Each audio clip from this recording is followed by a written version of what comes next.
खुदावन आज तेरा ये वचन इनकी जिंदगी में 100 गुना फलों को लेके आए। प्रभु यीशु मसीह के सामर्थी नाम में हम मांगते हैं। उसने कहा मेरा लहू तुम्हारे पाप चाहे लाल रंग के हों उन्हें धो के सफेद कर देगा। अपने हाथों को उठाओ। इंसान आज तक सफर करता है अपने पापों के कारण, थॉट्स, मेंटल पाप के कारण, फिजिकल पाप के कारण। अपने हाथों को उठाओ। मेरा परमेश्वर उसके लहू की सामर्थ से आज आपके पाप मिटा दिए जाएं और नई विश्रांति आपके लाइफ में आए। कोई रंग तो हो मेरे जीने में, कोई रंग तो हो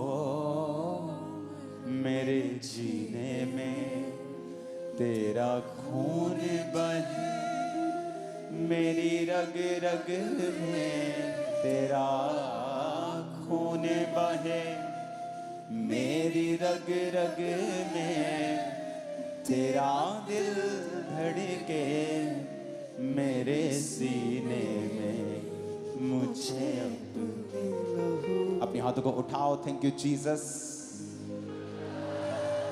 खुदावन आज तेरा ये वचन इनकी जिंदगी में 100 गुना फलों को लेके आए। प्रभु यीशु मसीह के सामर्थी नाम में हम मांगते हैं। अपने हाथों को खुदावन की तारीफ के लिए इस्तेमाल करो। हालेलुया। अपोस्टल ये एक बहुत ही अमेजिंग टेस्टिमनी है। ब्रदर रामतू इनका नाम है और ये ऑनलाइन आज जुड़े हुए थे मीटिंग के साथ। 15 साल पहले इनको ब्रेन स्ट्रोक हुआ था जिसकी वजह से बॉडी की लेफ्ट साइड ने टोटली काम करना बंद कर दिया और 15 साल से ये भाई पूरी तरह बेड के ऊपर थे। 8 डॉक्टर चेंज किए। डॉक्टर ने खुद डिक्लेयर कर दिया ये सारी उम्र बेड के ऊपर रहेगा। लेकिन जैसे ही फर्स्ट टाइम इनको लेके आया कोई चर्च में और खुदाबंद की तारीफ के लिए इस्तेमाल करो। हालेलुया। अपोस्टल ये एक बहुत ही अमेजिंग टेस्टिमनी है। ब्रदर रामतू इनका नाम है और ये ऑनलाइन आज जुड़े हुए थे मीटिंग के साथ। कर चेलों को देता गया कि लोग भजन संहिता 100 रग रग में तेरा दिल धड़के मेरे सीने में, मुझे अपने हाथों को उठाओ। Thank you Jesus. खुदावन आज तेरा ये वचन इनकी जिंदगी में 100 गुना फलों को लेके आए। प्रभु यीशु मसीह के सामर्थी नाम में हम मांगते हैं। अपने हाथों को खुदावन की तारीफ। रग रग में तेरा दिल धड़के मेरे सीने में, मुझे अपने हाथों को उठाओ। Thank you Jesus. खुदावन आज तेरा ये वचन इनकी जिंदगी में 100 गुना फलों को लेके आए। प्रभु यीशु मसीह के सामर्थी नाम में हम मांगते हैं। अपने हाथों को खुदाबंद की तारीफ के लिए इस्तेमाल करो। हालेलुया। अपोस्टल ये एक बहुत ही अमेजिंग टेस्टिमनी है। ब्रदर रामतू इनका नाम है और ये ऑनलाइन आज जुड़े हुए थे मीटिंग के साथ। 15 साल पहले इनको ब्रेन स्ट्रोक हुआ था जिसकी वजह से बॉडी की लेफ्ट साइड ने टोटली काम करना बंद कर दिया और 15 साल से ये भाई पूरी तरह बेड के ऊपर थे। 8 डॉक्टर चेंज किए। डॉक्टर ने खुद डिक्लेयर कर दिया ये सारी उम्र बेड के ऊपर रहेगा। लेकिन जैसे ही फर्स्ट टाइम इनको लेके आया कोई चर्च में और परमेश्वर की सामर्थ ने छुआ, उसी टाइम ये भाई हील हुआ, चला और 15 साल बाद खुदाबंद की तारीफ के लिए इस्तेमाल करो। हालेलुया। अपोस्टल ये एक बहुत ही अमेजिंग टेस्टिमनी है। ब्रदर रामतू इनका नाम है और ये ऑनलाइन आज जुड़े हुए थे मीटिंग के साथ। 15 साल पहले इनको ब्रेन स्ट्रोक हुआ था जिसकी वजह से बॉडी की लेफ्ट साइड ने टोटली काम करना बंद कर दिया और 15 साल से ये भाई पूरी तरह बेड के ऊपर थे। 8 डॉक्टर चेंज किए। डॉक्टर ने खुद डिक्लेयर कर दिया ये सारी उम्र बेड के ऊपर रहेगा। लेकिन जैसे ही फर्स्ट टाइम इनको लेके आया कोई चर्च में और परमेश्वर की सामर्थ ने छुआ, उसी टाइम ये भाई हील हुआ, चला और 15 साल बाद पहली बार उठा और चला और परमेश्वर ने कंप्लीटली इनको आज हील कर दिया है। मेरी जान भजन संहिता 34 उसकी 18 आयत को हम पढ़ेंगे। आज का मैसेज मैं नहीं जानता आपको परमेश्वर क्यों दे रहा है, बट कुछ है जो परमेश्वर आपको बताना चाहता है आज।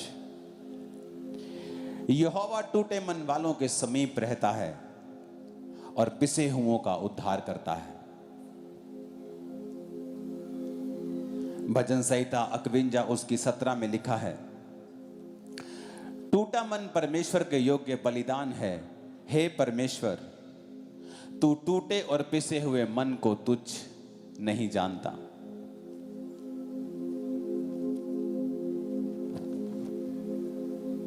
भजन संहिता 56 उसकी 8 आयत में लिखा है, तू मेरे मारे मारे फिरने का हिसाब रखता है। तूने मेरे आंसुओं को अपनी कुप्पी में रख ले, क्या उनकी चर्चा तेरी पुस्तक में नहीं है?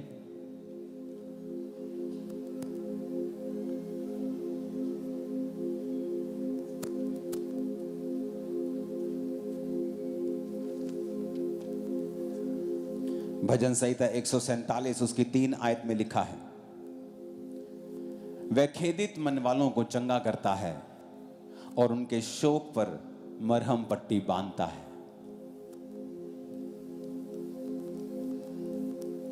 आपको ये पाठ बड़े ध्यान से आज समझना है, जो आज पवित्र आत्मा आपको सिखा रहा है। लूका 9 उसकी 12 से 17 आयत में लिखा है, जब दिन ढलने लगा तो बारहों ने आकर उससे कहा कि भीड़ को विदा कर कि चारों ओर के गांवों में और बस्तियों में वो जाके टिकें और भोजन का उपाय करें, क्योंकि यहां वो सुनसान जगह में हैं। यीशु ने उनसे कहा, चेलों को कहा, तुम ही उन्हें खाने को दो। उन्होंने कहा, हमारे पास 5 रोटी और मछलियों को छोड़कर कुछ नहीं, परंतु हाँ, अगर हम इन लोगों के लिए भोजन मोल लें तो हो सकता है। वे लोग 5000 पुरुष, इसका मतलब 20,000 लोग के करीब वो थे, स्त्रियां और बच्चे मिलाकर। तब उसने अपने चेलों से कहा, उन्हें 50-50 करके पांति पांति लाइन में बिठा दो। उन्होंने ऐसा ही किया और सबको बैठा दिया। तब उसने वो 5 रोटियां और 2 मछलियां ली और स्वर्ग की ओर देखकर धन्यवाद किया, और वो तोड़ तोड़ कर चेलों को देता गया कि लोगों को परोसें। तब वो खाकर तृप्त हुए और चेलों ने बचे हुए टुकड़ों से 12 टोकरियां भरकर उठाई।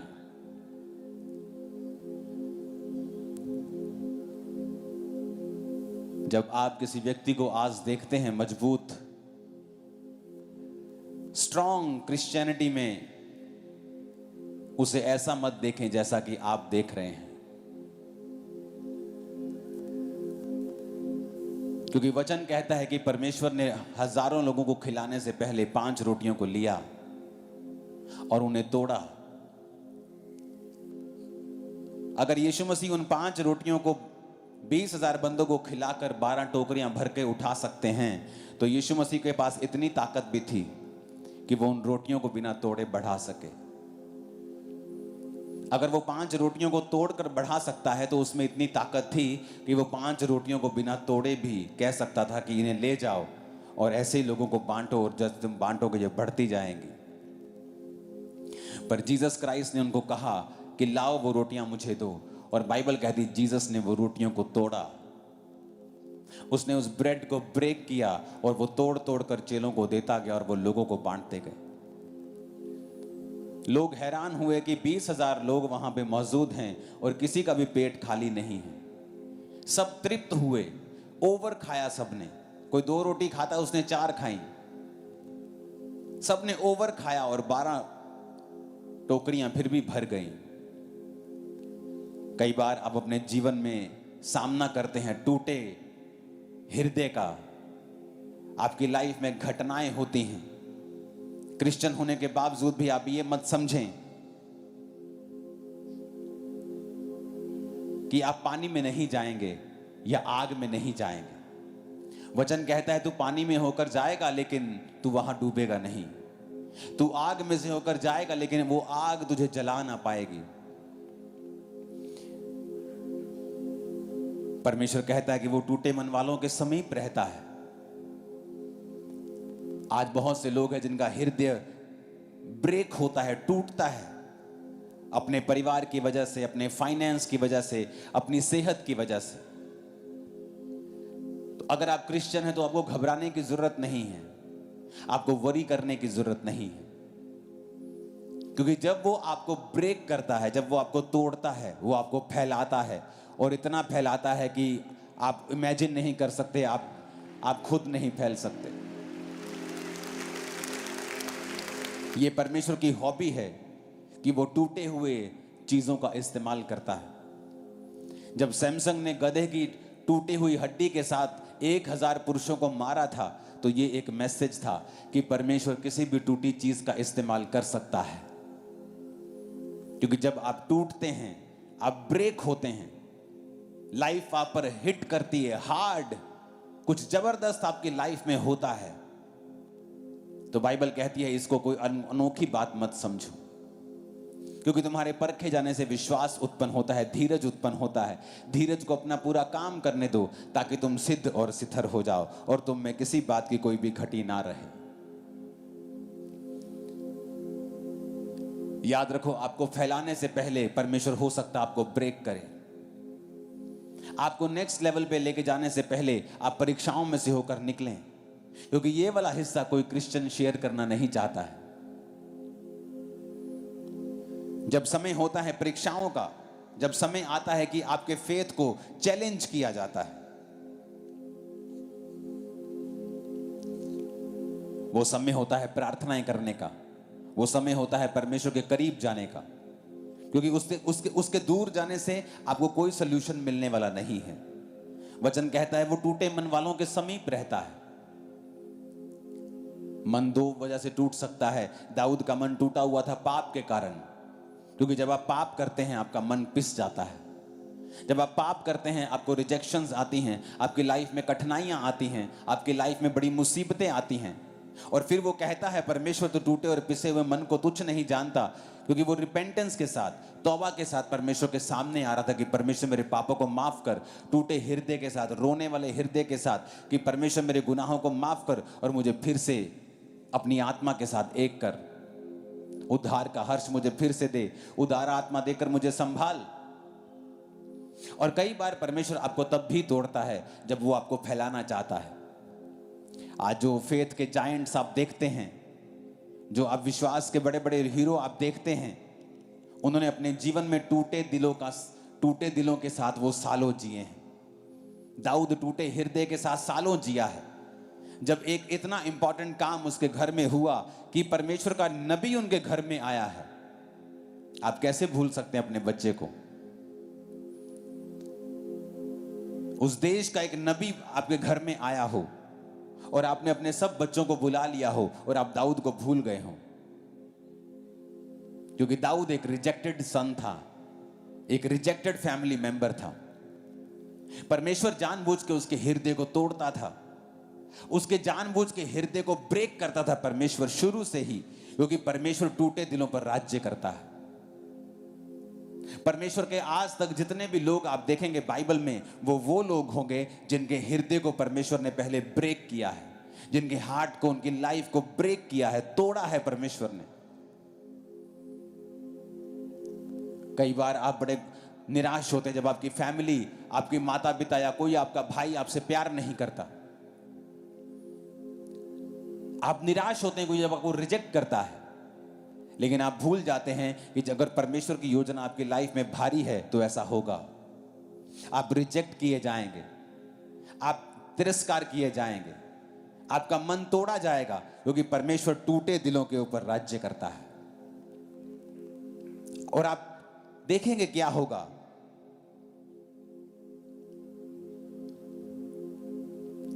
वो टूटे मन वालों के समीप रहता है। टूटा मन परमेश्वर के योग्य बलिदान है, वो टूटे हुए मन को तुच्छ नहीं जानता है। वो पिसे हुए मनों के ऊपर राज्य करता है।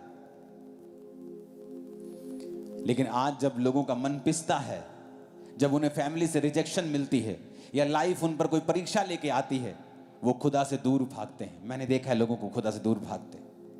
मैंने देखा है ऐसे लोगों को, ऐसी लड़कियों को, ऐसे लड़कों को जिनकी फैमिली ने उन्हें प्यार नहीं किया और उन्होंने भाग के शादी कर ली और आज तक अपनी जिंदगी से निराश हैं, आज तक शादी के 6 महीने में निराश थी वो। उन्हें लगा कि अगर फैमिली ने मुझको रिजेक्ट किया तो जहां से मुझे प्यार मिल रहा है मैं वहां जाऊं, जो मुझे प्यार कर रहे हैं मैं उनको स्वीकार करूं। जबकि वो भूल गए कि अगर आप क्रिश्चियन हैं, आपकी हर एक रिजेक्शन एक डिवाइन अपॉइंटमेंट है, एक ईश्वरीय रास्ते की ओर आपको लेके जाती है। अगर आप परमेश्वर को देखेंगे, प्रभु जो मेरे साथ हो रहा है क्यों हो रहा है, क्यों मेरे साथ ऐसा हो रहा है, क्यों मैं अपने शरीर में हार्डशिप को देख रहा हूं, अपने फाइनेंस में हार्डशिप देख रहा हूं, अपनी सेवकाई में या अपनी हार्डशिप देख रहा हूं, क्यों मेरे जीवन में यह आशीष नहीं है। वो कोई भी हिस्सा आपकी लाइफ का हो सकता है, क्योंकि वचन कहता है कि टूटा मन परमेश्वर के योग्य बलिदान, वो टूटे हुए मनों के समीप रहता है, वो खेदित मन वालों को चंगा करता है। वो समय होता है आपको दिखाने का कि परमेश्वर मैं ब्रेक हूं, मैं टूटा हुआ हूं, लेकिन मैं तेरे पास आता हूं। आप प्रार्थनाएं करते हैं, आप फास्टिंग करते हैं, आप परमेश्वर की ओर देखते हैं, ना कि अपने हृदय को सांसारिक रूप से आनंदित करने का प्रयत्न करते हैं। क्योंकि सांसारिक रूप से जो आपको रिलीफ मिलेगा वो थोड़े समय का होगा, वो टेम्परेरी होगा, बल्कि बाद में मुसीबत और बढ़ जाएगी। अगर किसी को पेन है, उसकी बॉडी में कैंसर का फोड़ा है और वो शराब पी ले, कुछ देर के लिए उसकी पेन चली जाती है, लेकिन उस शराब का असर आपके लीवर पर होगा, आपकी बॉडी के ऊपर होगा और आप और बीमार होंगे। उसी तरह से वो लोग हैं, जब हृदय टूटता है, जब निराशा अटैक करती है, वो सांसारिक दृष्टि से, सांसारिक रूप से उसको रिलैक्स करने का प्रयत्न करते हैं। कोई घंटों टीवी देखता है, कोई घूमने चला जाता है, ठीक है, लेकिन पाप करते हैं, रॉन्ग है। बेस्ट है प्रेयर करना, बेस्ट है परमेश्वर के करीब जाना, बाइबल पढ़ना, परमेश्वर को पूछना, परमेश्वर मैं इन चीजों से क्यों गुजर रहा हूं, तेरी मर्जी मेरे जीवन में क्या है। दाऊद एक टूटा हृदय वाला व्यक्ति था। फैमिली भूल गई इतना इंपॉर्टेंट फंक्शन, कहते दाऊद तो भूल गए, हम आजा दाऊद को बुला के लेके आते हैं। दाऊद के बाकी भाई उससे प्यार नहीं करते थे, उसके साथ इमोशनली अटैच भी नहीं थे।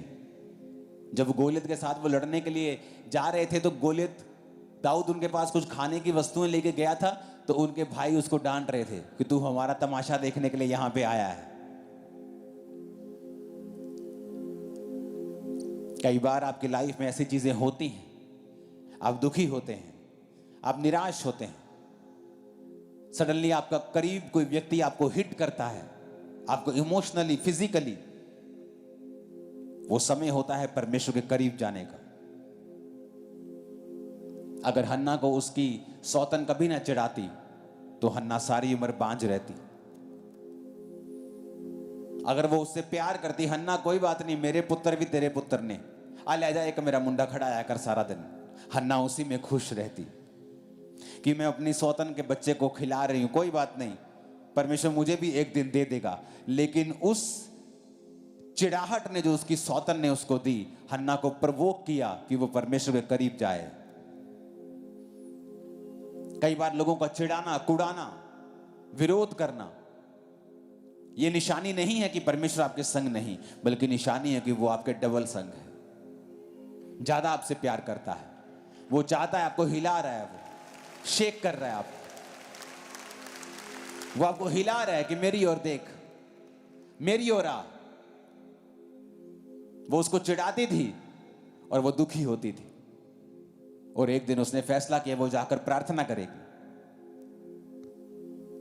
लेकिन आप घबराते हैं जब लोग आपको रिजेक्ट ना करें, लोग आपको प्यार नहीं करते।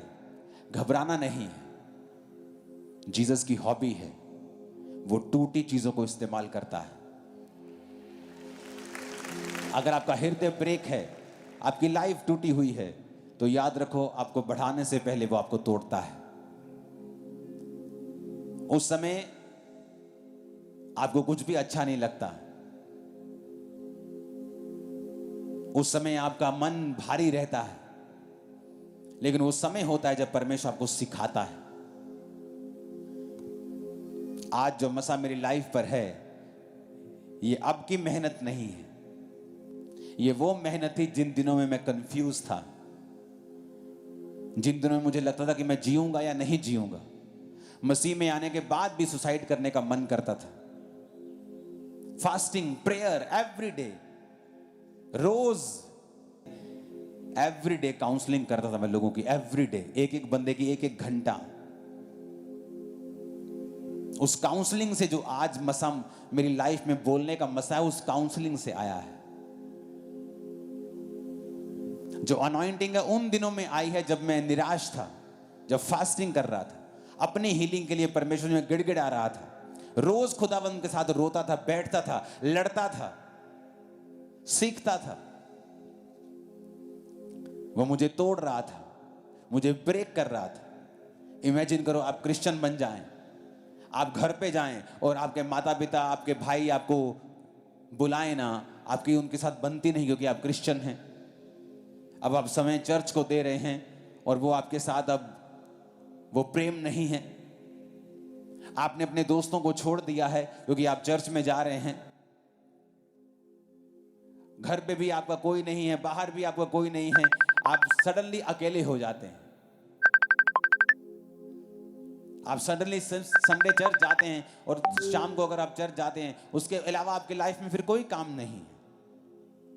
आप सोचने लगते हैं आप इतने अमीर हैं, आपके पास पैसा है, आप जाकर एंजॉय कर सकते हैं, दुनिया किसी कोने में घूम सकते हैं। ये कैसी लाइफ मैंने चूज कर ली। आप इमोशनली ड्रेन होने लगते हैं, लेकिन वो बेस्ट समय होता है, परमेश्वर आपको बनाता है जब वो आपको ब्रेक कर रहा होता है, तोड़ रहा होता है।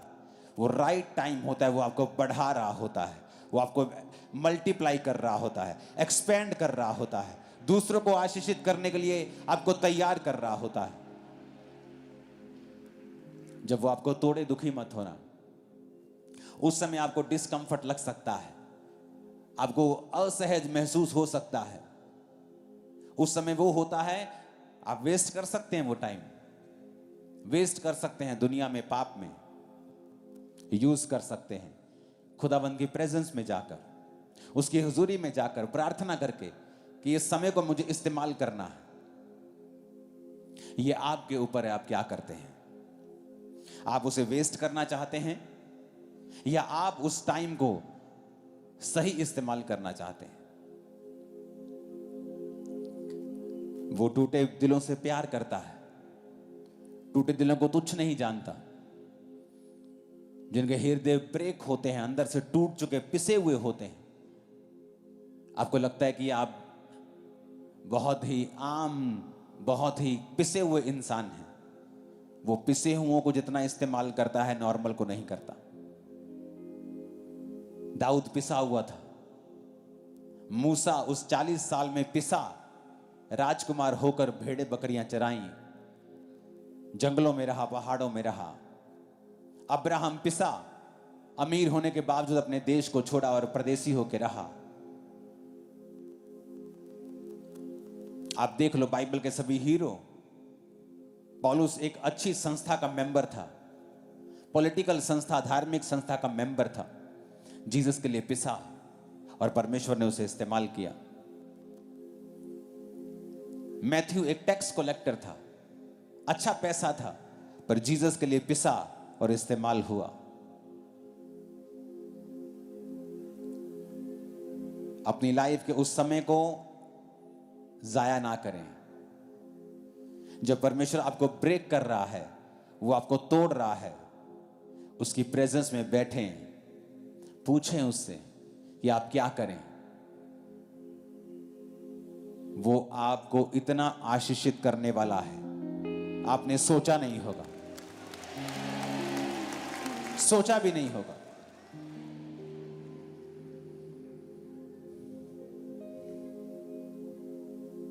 आज लोग हैरान हैं, अमेरिका के लोग हैरान हैं, प्रेसिडेंट ट्रम्प की टीम हैरान है। जब उनको मैं भेजता हूं क्रूसेड्स पे, वो पूछते हैं कितने लोग हैं ये। आई डोंट नो, मुझे इतना पता है किलोमीटर के हिसाब से लगता है। आधा किलोमीटर लगा दो, पौना किलोमीटर लगा दो, किलोमीटरों के हिसाब से पंडाल लगने लगा है। कहते वाओ, अब ऐसा होने लगा। क्या कोई इमेजिन कर सकता है या मैं इमेजिन कर सकता हूं आज से कुछ साल पहले कि ऐसा हो सकता है? कभी नहीं। जब मैं टूट रहा था, जब ब्रेक हो रहा था, जब लाइफ का मालूम नहीं था, रिजेक्शन थी, कोई प्रेम नहीं था, कलेश मॉर्निंग, कलेश दोपहर, कलेश रात, कितने साल मैं कलेश में रहा हूं मुझे मालूम है। पहले जब मैं शराब पीता था, नशे करता था, कोई कलेश नहीं था। लेकिन कुछ लोग कलेश से डर जाते हैं और एक बीच का रास्ता अपना लेते हैं, और कुछ लोग कहते हैं नहीं, मुझे पूरी तरह से परमेश्वर में उसके प्रॉमिस को फुलफिल करना है, मुझे देखना है परमेश्वर क्या करता है। परमेश्वर पक्षपात नहीं करता कि एक की जिंदगी में रिजल्ट थोड़ा है और एक की जिंदगी में 100 गुना है। वो आपकी कैपेसिटी के हिसाब से आपको देता है। आपकी कैपेसिटी 10 लीटर की है, वो 11 लीटर डाल भी देगा, 1 लीटर वेस्ट हो जाएगा। अगर परमेश्वर की आपकी कैपेसिटी प्रभु ने आपको 2500 लोगों को दी है, अगर 3000 लोग भी आपकी चर्च में आ जाएंगे, धीरे धीरे 500 हट जाएंगे आपकी चर्च से। मोस्टली पास्टर्स बोलते हैं आके कि मेरी चर्च में मुझे 70 लोग आते हैं, बड़ी मीटिंग में 100 आते हैं, लेकिन धीरे धीरे वो 70 ही पहुंच जाते हैं, 70 से ऊपर नहीं होते। कोई बोलता है 2000 से ऊपर मैं बढ़ नहीं पा रहा हूं, कोई बोलता है 5000 से ऊपर नहीं गैदरिंग जा रही। इस मेंटरशिप मीटिंग में बात करने वाला हूं उस बैरियर को कैसे ब्रेक करना है और कैसे आगे बढ़ना है। और नहीं पता लोगों को क्या करना है, नहीं पता लोगों को क्या करना है। आज चर्च में 25,000 चेयर्स लगी हैं और अभी भी लोग नीचे हैं, पीछे ओवरफ्लो, सब नीचे बैठे लोग। एक वीडियो बनी है, देखेंगे उसको। ये देखो कैसे लगाई चेयर, आप देखो ध्यान से इसको।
एक तेरी दी हो गया।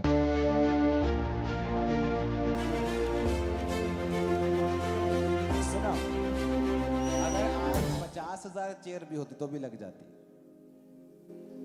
50,000 आज लग जाती। अभी चर्च के पीछे अगर हम देखेंगे, आपने क्योंकि मॉर्निंग जहां तक जितनी चेयर है वो लगा दी, उससे एक्स्ट्रा मंगवानी पड़ी। पीछे अभी भी लोग नीचे ओवरफ्लो, पीछे नीचे बैठते लोग, इस चर्च के पीछे भी। तो परमेश्वर ने मुझे बताया इस मंगलवार को मैं बात करने वाला हूं मेंटरशिप मीटिंग में कि अगर आपकी कैपेसिटी नहीं बढ़ रही है तो उसका कारण आप हैं, और मैं आपको बताऊंगा कैसे स्पेसिफिकली क्या करना है कैपेसिटी डबल करने के लिए। सीधा ये मेरा गिफ्ट है। ये अगर किसी की चर्च 2,500-3,000 हजार है, आप सेम हॉल को देखते हैं, उसी हॉल को, और वो बढ़ नहीं रहा बिकॉज उसकी कैपेसिटी उतनी है स्पिरिट में। जब कैपेसिटी आपकी इंक्रीज होती है, परमेश्वर आपको बढ़ाता है। परमेश्वर ने मुझे बताया कि 25,000 नहीं, वो तो लग गई। मैंने अपनी टीम को जिस दिन बताया उस दिन से अगले हफ्ते से लगनी शुरू हो गई। 50,000 की मैं तैयारी कर रहा हूं। 10,000 चेयर मैं खरीदने वाला हूं, और 10, क्योंकि वो हर चीज का खर्चा इतना है कि 10,000 चेयर का मतलब है कम से कम 40 लाख की वो होगी। 10,000 चेयर। और जो मैंने आपको अभी गुड न्यूज़ दी हैं आज, उनके लिए भी परमेश्वर की मुझे हैवी ग्रेस चाहिए। आप प्रेयर करना, सब पूरा करेगा खुदावंद। तो ये एक स्पिरिचुअल तरीका है, और परमेश्वर ने बताया कि उस मेंटरशिप की मीटिंग में तुझे क्या बात करनी है और कैसे उनकी कैपेसिटी को इंक्रीज करना है। आपने बड़े एथलीट्स देखे होंगे, ऐसे बड़े एथलीट्स जिनका दुनिया में नाम है, और वो तब तक कामयाब रहे हैं जब तक उनका कोच जिंदा रहा है। जैसे ही उनका कोच की डेथ हुई, वो फाइट नहीं जीत पाए। पहले वो अनडिस्प्यूटेड, बिना हारे वो जीतते थे। वो same fighter, same skill, same मुक्का, सेम सब कुछ सीखा हुआ, अब कोच नहीं। इसलिए परमेश्वर ने कहा, मैंने कलीसिया को प्रेरित दिए हैं, apostles, profits, pastors, teacher, evangelist दिए हैं। और इस मेंटरशिप की मीटिंग में मैं उनसे बात करने वाला हूं। परमेश्वर ने बताया क्लियरली इस विषय के ऊपर बात करनी है कि अपनी कैपेसिटी को बढ़ाना कैसे है। वही चीज मैं आपको बोल रहा हूं।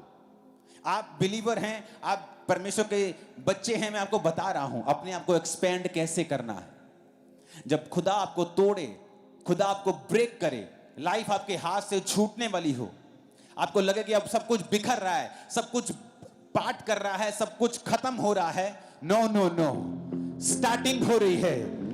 You shall be very great in Jesus name. आप बहुत ग्रेटनेस की हद तक जा रहे हो यीशु के नाम में।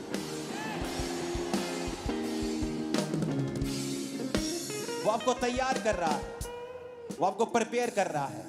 आप नहीं जानते, आप फ्यूचर नहीं जानते, फ्यूचर में क्या होने वाला है, क्या होगा आप नहीं जानते हैं, क्या क्या परमेश्वर कर रहा है आपने आज नहीं जानते हैं। लेकिन कल आप जान जाएंगे जब आप देखेंगे परमेश्वर को कि वो उसने आपकी लाइफ में ये क्यों किया था, आपकी लाइफ में जो हो रहा था वो क्यों हो रहा था। अड़े रहो, खड़े रहो, स्ट्रांग रहो परमेश्वर में, उसको काम करने का मौका दो। दाऊद की जिंदगी में कुछ साल लगे। अगर वो 14-15 साल का अभिषेक हुआ था तो लगे परमेश्वर को 14-15 साल और उसको उस कुर्सी तक लेके जाने के लिए।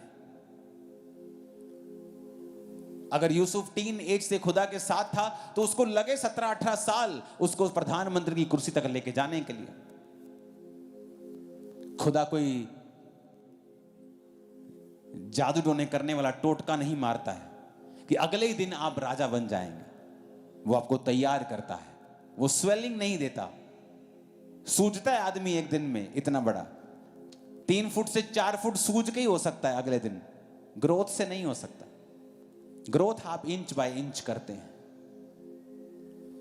तो मौका दो परमेश्वर को, वफादार रहो, बने रहो, खड़े रहो, निराशाओं में खुदा के साथ अपनी वफादारी को प्रूफ करो।